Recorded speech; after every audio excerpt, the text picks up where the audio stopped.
Although it was dark in the alley, I knew he was 20 feet away because I could hear his shoes scraping against the hard concrete in the distance. The muscles in my legs screamed as I forced them to pump harder. I felt myself gaining on the suspect. I could actually see his shadowy figure up ahead against the glow of a streetlight on the next corner.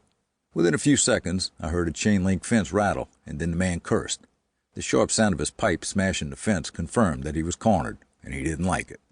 I was quickly closing the distance between us, and it was apparent the man could feel me breathing down his back, because he whirled around. He lifted the pipe and stepped into the swing as though he wanted to send my head to the outfield.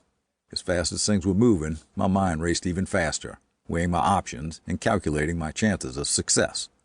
I could try to stop running, but I was traveling at breakneck speed and would probably slide on the slick surface and fall to the ground, which would put me at a grave disadvantage. I could fire a shot at him, but doing so while I was running would greatly decrease my chance of an accurate hit. Even if my bullet found its mark, it wouldn't slow the man down in time to stifle the attack. So I went with the third option. Letting out a war cry to shock him, I leapt into the air and drove my right leg forward, striking the man full force in the chest. I heard the air leave his lungs with a grunt as the sole of my dress shoe made contact with his flesh. He collapsed in a heap. The pipe clanked as it slammed to the pavement. When I regained my footing, I turned to face the man, ready for anything. Well, anything except what I actually encountered. Even in the limited light glowing in the alley, I could clearly see that he had been knocked unconscious. "Sir, are you okay?" I approached slowly, holstering my pistol. I squatted beside him and shoved his shoulder with my palm, hoping he hadn't suffered a heart attack. "Hey, are you okay?" For a brief moment there was no movement, but then he sucked in a lungful of air and thrashed about. "What the—" In one deft motion, I flipped him onto his stomach. I snatched up his left arm first, and then his right.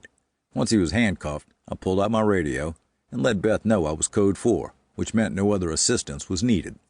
Melvin hadn't heard the transmission because he appeared at the end of the alley a moment later, his pistol in his hand. I could only make out his stout figure and his smooth head, but I knew him well enough to know he was concerned. "Clint, where are you?" "I'm okay," I called from the back of the alley, pushing the man ahead of me.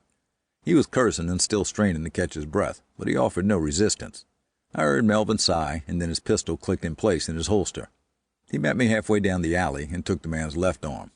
"Thank God you're safe. Chief Wilson would have fired me had I let you get hurt." "Did you check on the lady?" I asked. "Yeah, she's shaken up a bit and she's got some bumps and bruises, but she'll be fine." He indicated with his shaved head toward the street. "She's sitting in the back of an ambulance." "I didn't do nothing to her," the man said. "If she says I touched her, she lied." "You have the right to remain silent," I said, "so shut the hell up. I'm in no mood for your lies." To keep listening to this audiobook, I've left you a link in the description so you can do it, at no cost thanks to Audible's 30-day free trial.